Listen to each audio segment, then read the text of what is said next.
Hey, what's up out there, guys? I hope you're all fantastic. Today I have another volume of my Forgotten 80s Movies Worth Remembering series. If you missed any of the earlier volumes, I will have them linked in this video for you guys to check out later. But today I have another collection of 10 forgotten movies. This list will deliver some suspense, a little bit of action, a splash or two of adventure, and plenty of laughs. These films are in no specific order, so let's get into it.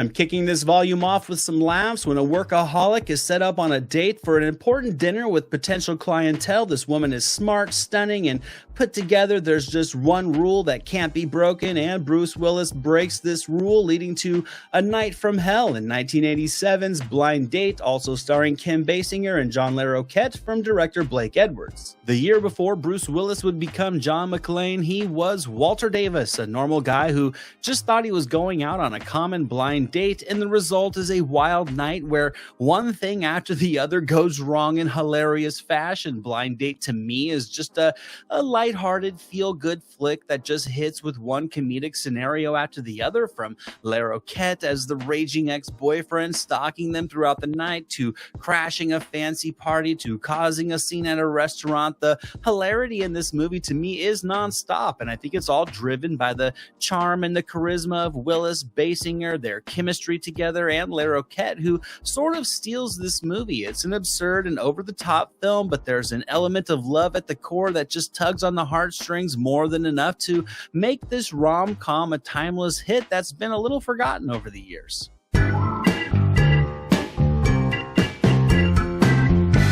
We're hitting the dark, mean streets of Los Angeles for my next movie, a gritty cop thriller centering on a veteran detective and his rookie partner who are hot on the trail of a maniacal serial killer taking out innocent young women in J. Lee Thompson's 10 to Midnight from 1983, starring action legend Charles Bronson, Lisa Albacker, Andrew Stevens, Wilford Brimley, and Jeffrey Lewis. Now, admittedly, this isn't a film I would recommend to everybody. It is a bit graphic. It also has a hefty amount of gratuitous nudity in it and relatively gory violence for the time. However, I think it's also a compelling relic of the early 80s cop thriller, and the gritty tone, the stiff performances, and the on-the-nose dialogue are more than nostalgic after all these years later, rather than being more critical issues, in my opinion. I think Charles Bronson fits the veteran detective role with ease, and I think he feels at home in this character that's paired with the prototypical rookie. The pacing does have its issues, but it's just methodical enough with its progression to be considered a slow burn as a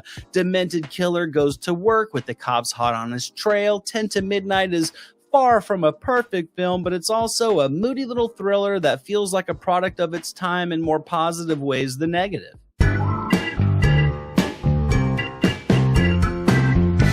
Next up, I have a charming little sports comedy about a couple of guys who attempt to recreate the championship game from their senior year in high school that resulted in a tie, so they can finally get their redemption in Roger Spottiswood's The Best of Times from 1986, starring comedic legend Robin Williams, Kurt Russell, Pamela Reed, and Holly Palance. I definitely think this movie gets forgotten when discussing entertaining football comedies, but there's plenty of effective humor throughout as this group of guys get back together to relive their high school football dreams. The Best of Times is part blend of silliness and heartwarming, and you have to love the combination of Williams and Russell. Williams is just hilarious throughout, as his determination to right the wrongs of his dropped pass during the championship game never wavers. Russell brings plenty of small-town charm to his role, and that's what this movie delivers best, in my opinion. Just a lighthearted small-town vibe where you can get the band back together for one last ride with the whole town watching. The pace is a little bit sluggish in the middle, but the action and the humor delivered from the big game finale is a perfect closing to this feel-good flick led by a couple of A-list stars.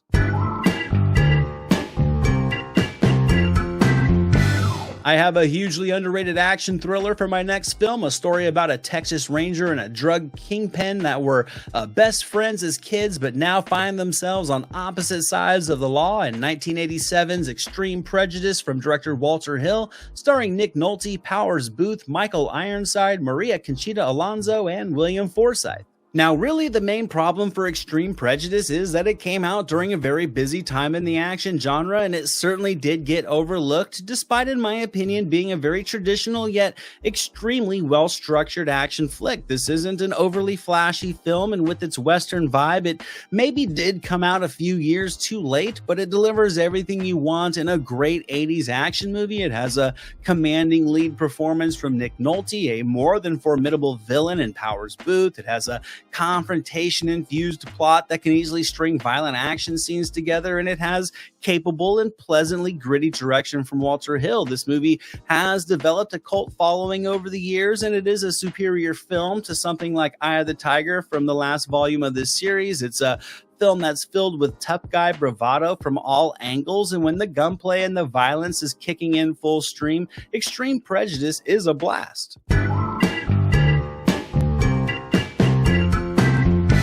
My next movie sees skateboarding crossing with government conspiracy when a young skater begins searching for answers after his adopted brother is murdered, and he finds that something much larger is at play in 1989's Gleaming the Cube from director Graham Clifford, starring Christian Slater, Stephen Bauer, Richard Hurd, and a collection of professional skaters led by Tony Hawk.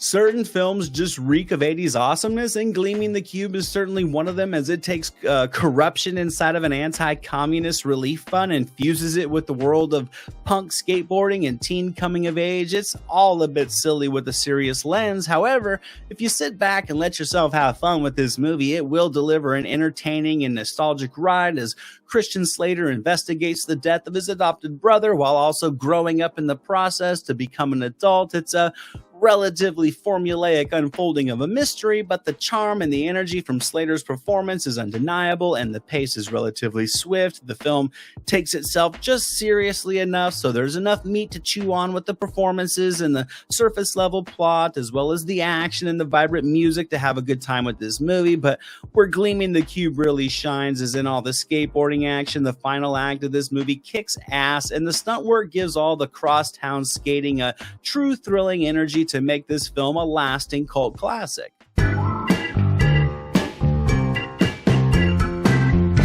This next movie delivers plenty of high-energy laughs when four mental patients in New York City must save their chaperone who witnessed a murder and landed in the hospital in a coma before the killers can find him and eliminate the witness. In 1989's The Dream Team, starring Michael Keaton, Christopher Lloyd, Everybody Loves Raymond's Peter Boyle, and Stephen Furst, directed by Howard Zieff. For some reason, I've always enjoyed watching this little adventurous comedy. I think it's certainly driven by the charismatic performances from Keaton, Doyle, and Lloyd. They all bring their own comedic charms and personalities to these oddball characters, and placing them in New York and throwing endless comical hijinks and mishaps at them is a great time to me. This movie was considered just relatively average upon its release, and there's no doubt it is a comedic riff on One Flew Over the Cuckoo's Nest, but I think it works. The Dream Team is loaded with humorous performances, and its silly plot is just right for the absurdist tone of the humor. You can feel this cast is having fun in these roles, and it translates on screen into a film that you can just sit back and escape into with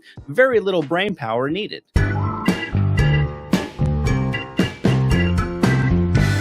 We're going to get a lot darker for my next movie, a moody thriller about a woman who escapes an attempted sexual attack only to get no help from the police, to be left to be a victim for a second attack by this man. But this woman will take control when he returns in 1986's Extremities from director Robert M. Young, starring Farrah Fawcett, James Russo, Alfre Woodard, and Diana Scarwood. I definitely think this is a forgotten little gem that really thrives on its emotional intensity. It certainly covers heavily sensitive material, but it doesn't push the boundaries to make it difficult to watch, in my opinion. I think Extremities is a film that doesn't rely on the graphic visuals to unnerve the viewer, but instead it crafts one scenario very well, and it maneuvers the situational suspense from there that can really just keep you on the edge of your seat, that this character just goes through it with this violent attacker. I mean, most of the film centers on Farrah Fawcett and James Russo, who I think both kill it with their performances. Russo feels real slimy and conniving, and Fawcett lands just the full gamut of emotions throughout this swift runtime. This movie doesn't stick around too long. It keeps the pace tight, and it results in a film that can unnerve you and have you angry and have you feeling like you're in this film, forced to make the decisions with these characters.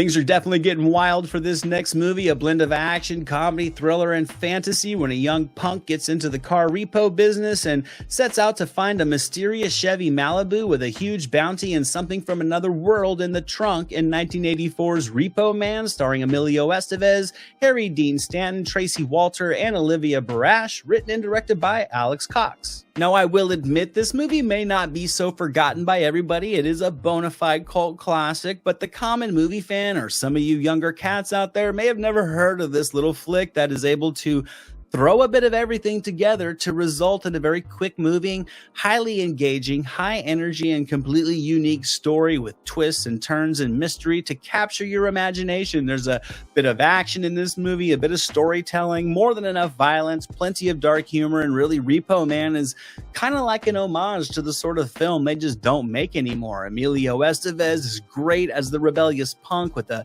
take no shit attitude, and Harry Dean Stanton shines as the veteran Repo Man that's seen a bit of it all. So when you sit back for this movie, you get a blend of truly ambitious storytelling, interesting characters, and inventive plot set inside a delightfully mysterious atmosphere that just gels perfectly together into a film that will be just as entertaining today as it will be 50 years from now.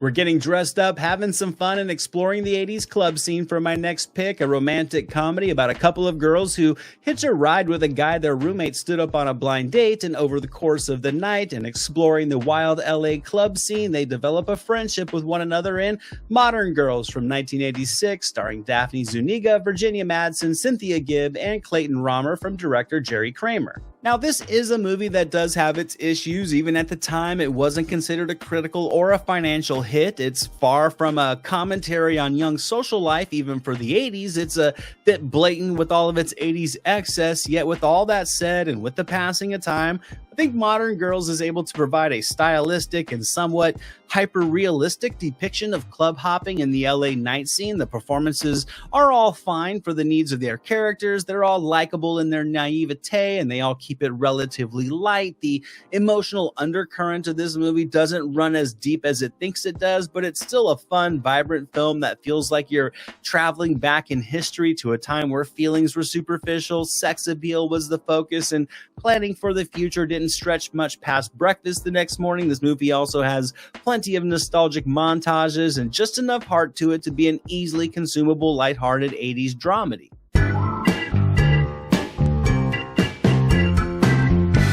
We're stepping into pure 80s comedy gold territory for my next movie, a wildly lighthearted film about a kid who fails his driver's test but lies about it so he can go on a date with the girl of his dreams on a night that will turn into a disaster of errors. In 1987's License to Drive, starring Corey Haim, Corey Feldman, Heather Graham, Carol Kane, and Richard Masur from director Greg Beeman. Now, this potentially could be another movie that may not be so forgotten by everybody, but most people may not have heard of this one. I think it's easily one of my favorite high school comedies from the 80s. I think it still holds up as a vibrant, adventurous comedy filled with plenty of laughs and amusing side characters and a surprising amount of fun action as Les steals his grandpa's car to go on a date and ends up on a night filled with crashes and chases and way too many close calls for a kid that never actually got his license. Overall, I think the humor and License to Drive still hits very well. The supporting cast is fantastic with names like Carol Kane and Richard Masur, and with this blend of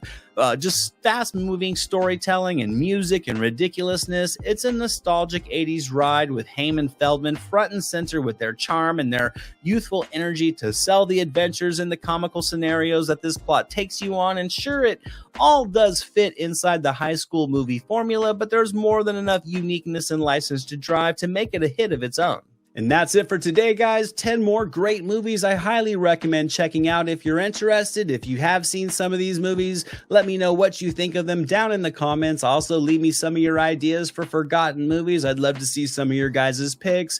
Thank you all so much for watching. As always, I greatly appreciate you all for being a part of this little retro family. I hope to see you guys all back in my next video. And until then, movies never say die. This is Jack Burton in the Pork Chop Express, and I'm talking to whoever's listening out there. Survive a war, you gotta become war. I suppose we have to register you as a lethal weapon.